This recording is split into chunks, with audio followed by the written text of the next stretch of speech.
Let's get started with our first news. Imav is preparing for one of the biggest nights of his career as he headlines UFC Paris, but he's also dealing with some news from Dana White that could impact his path to the title. Despite being ranked number 2 at middleweight, right behind former champion Duplessis, Imav has been told that even a victory in Paris might not be enough to guarantee his shot at gold. That news might frustrate some fighters, but Imav insists he's not bothered and remains focused on what he can control. On Saturday night, Imav steps into the Octagon in front of his home fans to face the dangerous Borrello, a surging contender who has looked sharp in recent performances. While many expected this fight to serve as a number 1 contender's bout, White recently revealed a different plan. According to the UFC boss, this could be more of a tournament-style situation, with UFC Paris and UFC Vancouver both acting as semi-finals to determine who truly earns the next crack at the belt. That means Imav not only has to win, but he may also have to wait and see how Redr and Anthony Hernandez perform in Vancouver.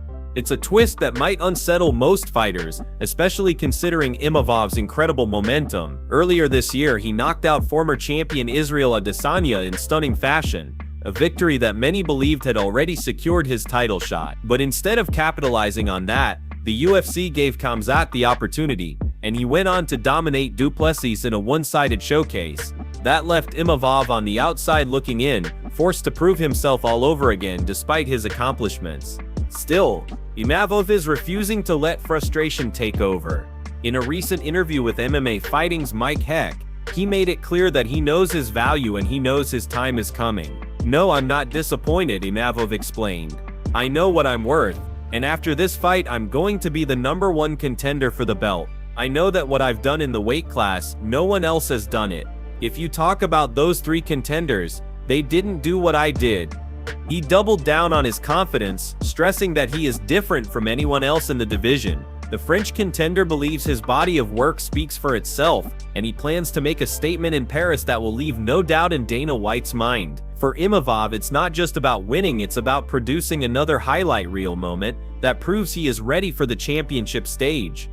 "Right now I'm focusing on this fight," Imav continued, "but after this fight we're gonna concentrate on the Khamzat fight and prepare everything well. I'm just different from anyone in the weight class."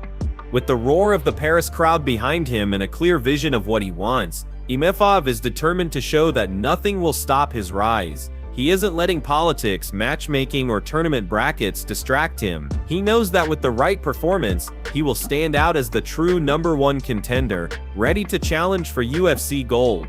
Before moving to the next news, we have one quick request for you. We're constantly working on improving our content to earn your love and support. That's why we'd truly appreciate it if you could take just a moment to leave a like on this video, subscribe to the channel, and hit the bell icon so you never miss an update. Move on to another news. In a recent appearance on Submission Radio, Javier Mendez revealed some emotional news that has shaken the MMA world. For years, Javier has been the man in Islam's corner, guiding him through camp after camp, and before that he was a central figure in Khabib's legendary run. He has been part of some of the biggest moments in Dagestani MMA history, always seen as a cornerstone of Team Khabib, but now, ahead of UFC 322, things appear to be changing, and Javier himself admitted that this shift has been difficult to process. According to Javier, he was supposed to be with Islam's camp by now, just as he always has been. However, this time, he received a direct call from Khabib himself telling him that they didn't need him for the early stages. Khabib explained that Javier should remain in Dubai, and that the team would only call him if and when they required his presence. For someone who has been a fixture in their camps for over a decade, this news hit hard. Javier made it clear that it wasn't about his skills being dismissed, but rather about the team deciding to rely more on their in-house Dagestani coaches. His role, while still respected, has shifted from being essential to being optional. Javier now lives in Dubai, and he shared that Khabib told him to just stay put and that maybe, a few weeks before the fight at Madison Square Garden, they'd reach out. The team currently has their own striking coaches, homegrown from Dagestan, who understand the system perfectly. Javier admitted that much of his presence over the years was built on respect and loyalty, not on necessity. He was always welcome, always valued, but this new approach makes it clear that the dynamics within Team Khabib are evolving. Javier went on to explain the situation in more detail. He said that originally he was supposed to head to Dagestan, but Khabib stopped him. Khabib joked, saying, "Coach, I'm the old guy now. They just want to give me a lot of time to rest, and they know I love Dubai. So they said, why don't you just stay there, and we'll come to you on September 14th.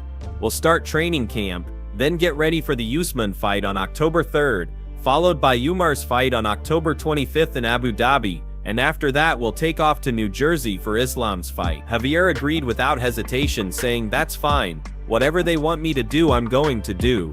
He reflected on the situation with a calm acceptance, making it clear that he views himself as the backup guy now. He knows his place, and he respects the system. To him, the Dagestani team is family, and so is his AKK family. He explained that he will always fit in wherever they need him, chiming in when necessary but never trying to fix something that isn't broken. Despite being sidelined in this camp, Javier expressed excitement about what lies ahead. His love for the fighters and the team hasn't diminished, and his role, even if smaller, remains deeply meaningful. This change marks a new chapter in the evolution of Team Khabib. After more than a decade of shared victories, trust, and history, Javier now steps back while the Dagestani system continues to grow stronger. Though bittersweet, his words carried no resentment, only pride and loyalty, as he continues to stand behind the fighters he has helped shape into champions. Move on to another news. Arman and Dan Hooker are reportedly on a collision course for a massive UFC Fight Night main event later this year, a matchup that could have major implications for the lightweight division. According to Red Corner MMA, UFC matchmakers are targeting Arman vs. Hooker for November 22nd in Qatar. While the UFC has yet to make an official announcement, the fight is already generating buzz, especially given the uncertainty surrounding the division's next title fight. For Arman, this marks a long-awaited return to the Octagon.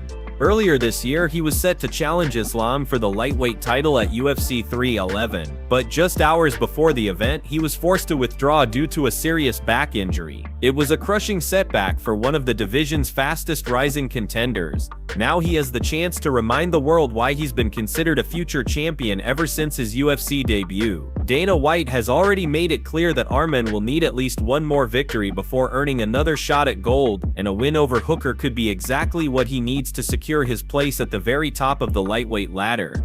Arman's resume is already impressive, with recent victories over Charles Oliveira and Beneil Dariush. Those wins proved his ability to compete against the elite, and now this matchup provides him the opportunity to add another big name to his list. A dominant performance would strengthen his case as the #1 contender and put undeniable pressure on the UFC to give him his long-awaited title fight. As for Dan Hooker, this fight represents his own opportunity to climb back into title contention. Hooker has been a staple of the division for years, known for his toughness and willingness to face anyone. His last appearance inside the Octagon came at UFC 305 when he scored an impressive win over Mateus Gamrot. That victory propelled him into the top 5 and reminded everyone of his dangerous skill set. He was originally scheduled to fight Justin Gaethje at UFC 313 earlier this year, but a hand injury forced him to withdraw. Now fully recovered, Hooker is hungry to continue the momentum that started with his win over Gamrot, as well as recent victories against Jalin Turner and Claudio Puez. The stakes couldn't be higher, with Ilia now holding the lightweight title after his victory at UFC 317. The division is wide open for contenders to make their move.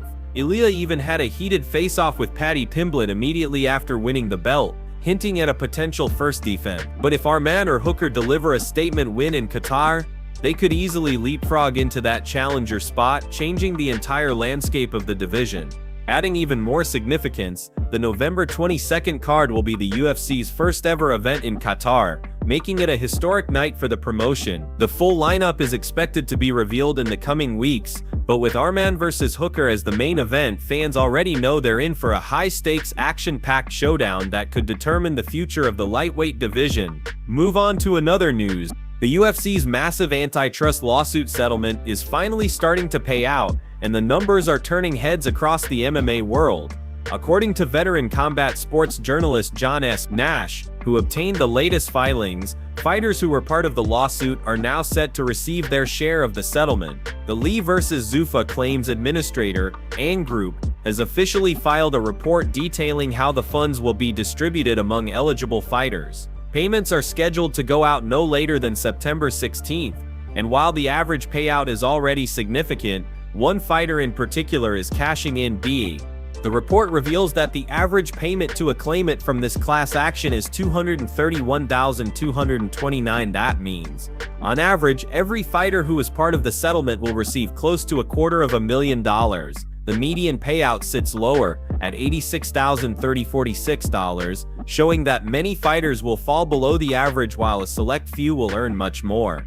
But the standout figure comes at the very top, with the single highest payout reaching an incredible $10,030. That number belongs to none other than Anderson Silva, one of the most legendary figures in MMA history. For Silva, this marks not just another milestone in an already iconic career, but also a rare instance of fighters receiving a substantial financial reward outside of the cage.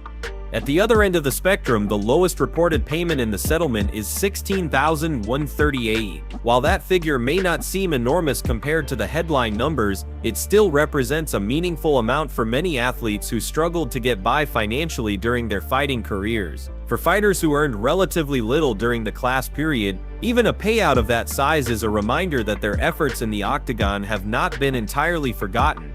The settlement itself was the result of years of legal battles between fighters and the UFC, with claims that the promotion abused its market power and suppressed fighter wages. Under the terms of the agreement, eligible fighters will receive 32.7% of their total bout compensation earned during the class period, plus an additional $14,179.33. This formula is how figures like Silva's massive payday were calculated. Given Silva's long and decorated run in the UFC, headlining pay-per-views and defending the middleweight title across an unforgettable reign, it's no surprise he ended up receiving the highest payout of all. For the broader roster of fighters involved, the distribution is a mix of relief and validation. Many of them have spoken openly over the years about the financial challenges of being a professional mixed martial artist, particularly when competing at the highest level without the kind of superstar draw power Silva commanded. For those athletes, receiving hundreds of thousands of dollars through this settlement is nothing short of life-changing.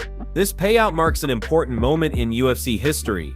It's rare to see fighters earn such substantial sums outside of fighting itself, and the case has highlighted the ongoing conversation about fighter pay, unionization, and how the revenue pie in MMA is split. As the September deadline approaches, the MMA community will be watching closely as millions of dollars are finally distributed, with Silva leading the way as the biggest single beneficiary of this historic settlement. Move on to another news. The UFC lightweight division has always been one of the most dramatic, chaotic, and exciting landscapes in combat sports, and now a new twist has reignited talk of one of the most heated rivalries in MMA history. Brazilian fighter Mauricio Rufy has made headlines by extending a very unusual and fascinating invitation. He wants Conor to join his corner for a future title fight against Islam, a move that instantly sparked renewed hopes of seeing some form of McGregor vs Khabib 2. While it may not be the direct rematch fans once dreamed of, it could offer Conor a unique chance at revenge against the team that defined one of the lowest points of his career. The backstory behind this runs deep. Conor and Khabib's feud was one of the most bitter rivalries the sport has ever seen. It exploded onto the global stage in October 2018 at UFC 229 when Khabib submitted Conor in the fourth round of their highly anticipated fight. That night didn't just end with a tap. It escalated into a full-scale post-fight brawl that spilled into the crowd, forcing the Nevada State Athletic Commission to hand down suspensions to both fighters. The chaos only added fuel to a rivalry that had already captured the world's attention. Khabib would eventually retire in 2020 with an undefeated record, leaving fans without the closure they craved. Since then, Islam has stepped into the role of the division's dominant force, trained under the same Dagestani system, and carrying forward the legacy of Khabib's team. Islam has become the new face of Dagestan dominance at lightweight. For Conor, who was left frustrated and humiliated in that first clash, this presents a backdoor route to settle old scores. By cornering Rufy in a fight against Islam, he could indirectly relive that rivalry, taking part in another battle against the men who carry the same torch Khabib left behind. The idea may sound unconventional, but in a sport fueled by drama, history, and unfinished business, it makes perfect sense. Conor in Rufy's corner against Islam would be more than just another fight. It would be symbolic, a direct challenge to the Dashani Empire and a chance for Conor to reclaim some pride. Whether the UFC ever allows it to happen remains to be seen. But the proposal itself has already done its job. It stirred excitement, sparked debate, and reminded fans why the lightweight division remains the most electrifying in all of MMA. Move on to another news. Rampage Jackson recently opened up about his strained relationship with his son Raja during an emotional interview on the Ariel Helwani show. This was his first in-depth discussion since the viral Roger Jackson Psycho Stew incident. While Rampage had already expressed frustration on social media, his comments revealed just how much the situation has weighed on his family. He admitted that he and Raja are no longer speaking, explaining that his son dishonored the Jackson name through his actions. When Ariel pressed him about cutting communication, Rampage didn't hold back. He said he cares for his son, but the betrayal cut too deep. After the incident, Rampage did speak to Raja, but his son had hidden important details, which Rampage found unacceptable. He emphasized that Raja's behavior not only brought shame to the family but also put his other children in danger, something he simply could not overlook. Ariel reminded him that Raja might need him now more than ever, but Rampage admitted the disappointment is overwhelming. He stressed that he is not cutting his son off forever, but he needs time. The emotions are raw and he cannot maintain contact right now. On top of that, he is juggling his feelings as a father with the legal fallout of the incident. Speaking with visible frustration, Rampage clarified that this isn't permanent disownment, but a necessary break.